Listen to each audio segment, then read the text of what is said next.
Maligayang pakikinig sa Tagalog Audio Bible PH. Mga Awit, Kapitulo 85. Panginoon, Ikaw ay naging lingap sa iyong lupain. Iyong ibinalik ang nabihag ng Jacob. Iyong pinatawad ang kasamaan ng iyong bayan. Iyong tinakpan ang lahat nilang kasalanan. Iyong pinawi ang buong puot mo. Iyong tinalikdan ang kabangisan ng iyong galit. Ibalik mo kami, O Diyos ng aming kaligtasan, at papaglikatin mo ang iyong galit sa amin. Magagalit ka ba sa amin magpakailanman? Iyo bang ipagpapatuloy ang iyong galit sa lahat ng salit-saling lahi? Hindi mo ba kami bubuhayin uli upang ang iyong bayan ay magalak sa iyo? Ipakita mo sa amin ang iyong kagandahang loob, O Panginoon, at ipagkaloob mo sa amin ang iyong pagliligtas. Aking pakikinggan kung ano ang sasalitain ng Diyos na Panginoon, sapagkat siya'y magsasalita ng kapayapaan sa kanyang bayan at sa kanyang mga banal. Ngunit huwag silang manumbalik uli sa kaululan. Tunay na ang kanyang pagliligtas ay malapit sa kanila, na natatakot sa kanya, upang ang kalwalatian ay tumahan sa aming lupain. Kaawaan at katotohanan ay nagsalubong, katuwiran at kapayapaan ay naghalikan. Katotohanan ay bumubukal sa lupa at ang katuwiran ay tumungo mula sa langit. Oo, ibibigay ng Panginoon ang mabuti at ang ating lupain ay mag-uunlad ng kanyang bunga. Katwira ay mangunguna sa kanya at gagawing daan ng kanyang mga bakas. Mga Awit, Kapitulo 86. Ikiling mo ang iyong pakinig, O Panginoon, at sagutin mo ako, sapagkat ako'y dukha at mapagkailangan. Ingatan mo ang aking kaluluwa, sapagkat ako'y banal. O ikaw na Diyos ko, iligtas mo ang iyong lingkod na tumitiwala sa iyo. Maawa ka sa akin, O Panginoon, sapagkat sa iyo'y dumadaing ako buong araw. Bigyan mong galak ang kaluluwa ng iyong lingkod, sapagkat sa iyo, O Panginoon, itinataas ko ang aking kaluluwa. Sapagkat ikaw, Panginoon, ay mabuti at mapagpatawad, at sagana sa kagandahang loob sa lahat na tumatawag sa iyo. Dinggin mo, O Panginoon, ang aking dalangin, at pakinggan mo ang tinig ng aking mga pananaing. Sa kaarawan ng aking kabagabagan ay tatawag ako sa iyo, sapagkat iyong sasagutin ako.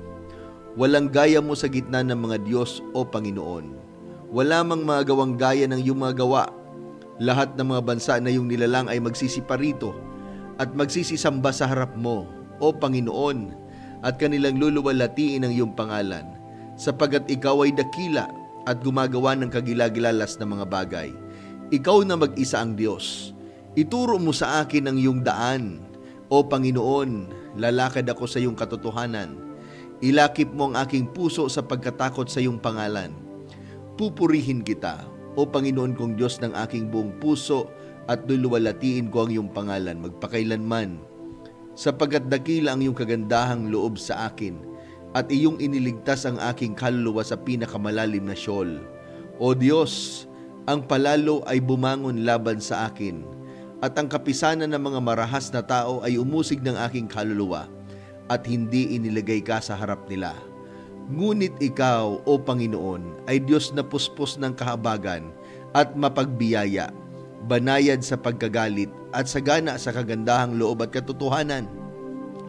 O bumalik ka sa akin at maawa ka sa akin.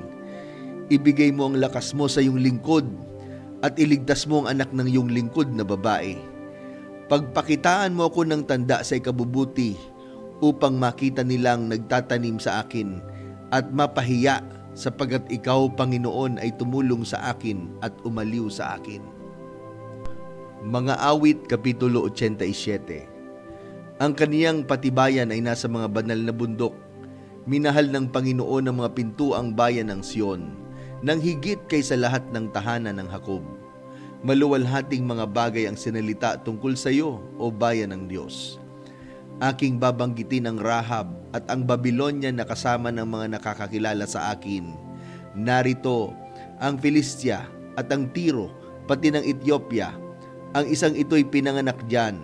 Oo, tungkol sa Sion ay sasabihin, ang isang ito at ang isang yaon ay pinanganak sa kanya, at itatatag siya ng kataas-taasan. Sasalaysayin ng Panginoon pagkakanyang isinulat ang mga bayan. Ang isang ito ay pinanganak diyan. Silang nagsiawit na gaya ng nagsisayao ay magsasabi, Lahat ng aking mga bukal ay nasa iyo. Mga Awit, Kapitulo 88. O Panginoon, na Diyos ng aking kaligtasan, ako'y dumaing araw at gabi sa harap mo. Masok ang aking dalangin sa iyong harapan. Ikiling mo ang iyong pakinig sa aking daing, sapagkat ang aking kaluluwa ay lipos ng mga kabagabagan at ang aking buhay ay nalalapit sa Sheol. Ako'y nabilang sa kanila na nagsibaba sa hukay. Ako'y parang taong walang lakas, nakahagi sa gitna ng mga patay, gaya ng napatay na nakahiga sa libingan na hindi mo na inaalala, at sila'y mga hiwalay sa iyong kamay. Iyong inilapag ako sa pinakamalalim na hukay, sa mga madilim na dako sa iyong mga kalaliman. Lubhang idinidiin ako ng iyong puot, at iyong pinighati ako ng lahat mong mga alon. Iyong inilayo sa akin ang kakilala ko. Iyong ginawa akong kasuklam-suklam sa kanila. Ako'y nakulong at hindi ako makalabas. Ang mata ko'y nangangalumata dahil sa kadalamhatian. Ako'y tumawag araw-araw sa iyo, O Panginoon. Aking iginawad ang mga kamay ko sa iyo. Magpapakita ka ba ng kababalaghan sa mga patay? Sila bang mga patay ay magsisibangon at magsisipuri sa iyo? Ang iyo bang kagandahang loob ay papahayag sa libingan? O ang iyong pagtatapat sa kagibaan? Malalaman ba ang mga kababalaghan mo sa dilim at ang katwiran mo sa lupain ng pagkalimot? Ngunit sa iyo, O Panginoon, dumaing ako, at sa kinaumagahan ay darating ang dalangin ko sa harap mo. Panginoon, bakit mo itinatakwil ang kaluluwa ko? Bakit mo ikinukubli ang iyong mukha sa akin? Ako'y nagdadalamhati at handang mamatay mula sa aking kabataan. Habang aking tinitiis ang iyong mga kakilakilabot na bagay, ay nakakalingat ako. Ang iyong mabangis na puot ay dumaan sa akin, at inihiwalay ako ng iyong mga kakilakilabot na bagay. Kanilang kinulong ako na parang tubig buong araw. Kinubkob ako nilang magkakasama. Mangliligaw at kaibigan ay inilayo mo sa akin, at ang aking kakilala ay sa dilim. Mga Awit, Kapitulo 89. Aking aawitin ang kagandahang loob ng Panginoon magpakailanman. Aking ipababatid ng aking bibig ang iyong pagtatapat sa lahat ng salit-saling lahi. Sapagkat aking sinabi, kaawaan ay matatayo magpakailanman. Ang pagtatapat mo'y iyong itatatag sa mga kalangit-langitan. Ako'y nakipagtipan sa aking hirang. Aking isinumpa kay David na aking lingkod. Ang binhi mo'y itatatag ko magpakailanman. At aking itatayo ang luklukan mo sa lahat ng salit-saling lahi. At pupurihin ng langit ang iyong mga kababalaghan. O Panginoon, ang pagtatapat mo naman sa kapulungan ng mga banal, sapagkat sino sa langit ang maitutulad sa Panginoon? Sino sa gitna ng mga anak ng makapangyarihan ang gaya ng Panginoon?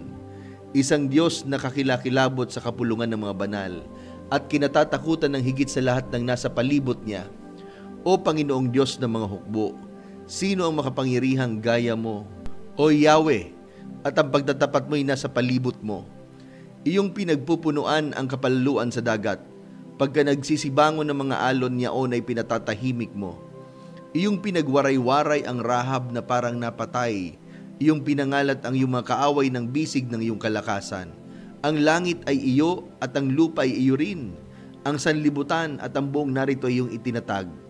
Ang hilagaan at ang timugan ay iyong nilikha.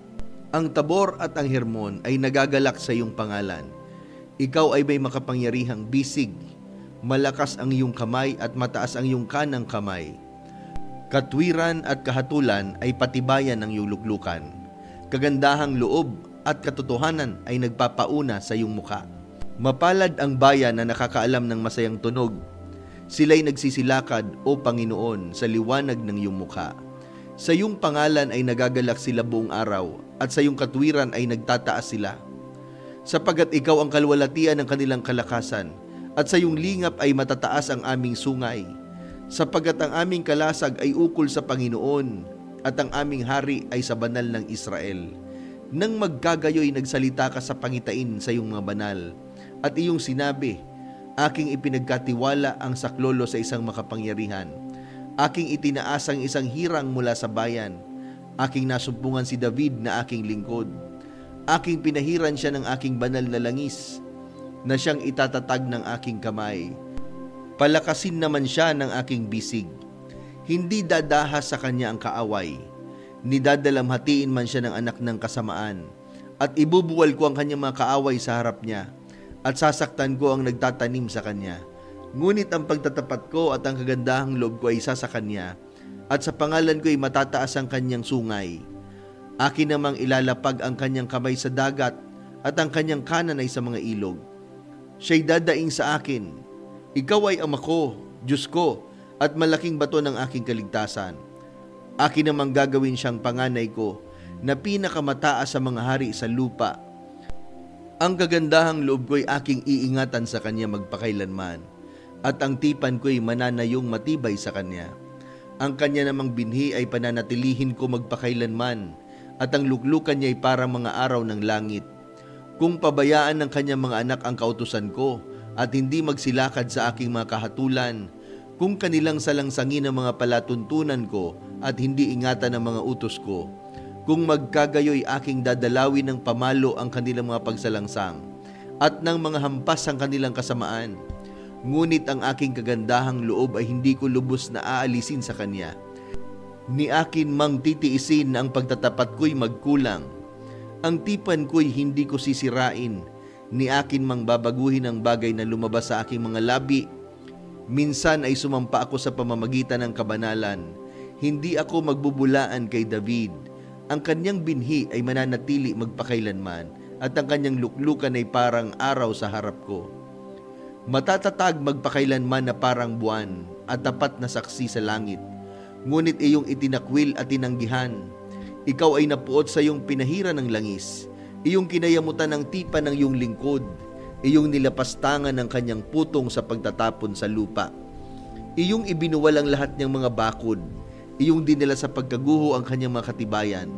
Lahat na nagsisidaan sa lansangan ay nagsisisamsam sa kanya. Siya'y naging kadustaan sa kanyang mga kalapit. Iyong itinaas ang kanan ng kanyang mga kaaway. Iyong pinagalak ang lahat niyang mga kaaway. Oo, iyong ibinaliktad ang talim ng kanyang tabak, at hindi mo itinayo siya sa pakikibaka. Iyong pinapaglikat ang kanyang kakinangan, at iyong ibinagsak ang kanyang luklukan sa lupa. Iyong pinaikli ang mga kaarawan ng kanyang kabinataan. Iyong tinakpan siya ng kahihiyan. Hanggang kailan, O Panginoon, magkukubli ka magpakailanman?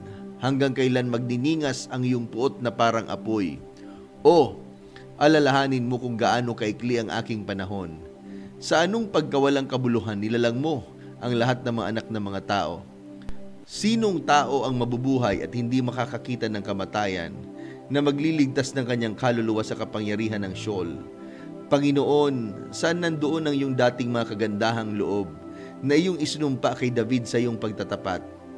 Alalahanin mo, Panginoon, ang kadustaan ng iyong mga lingkod, kung paanong taglay ko sa aking sinapupunan ng pagdusta ng lahat ng makapangyarihang bayan, na idinusta ng iyong mga kaaway, O Panginoon, na kanilang idinusta sa mga bakas ng iyong pinahiran ng langis. Purihin ang Panginoon magpakailanman, siya nawa at siya nawa.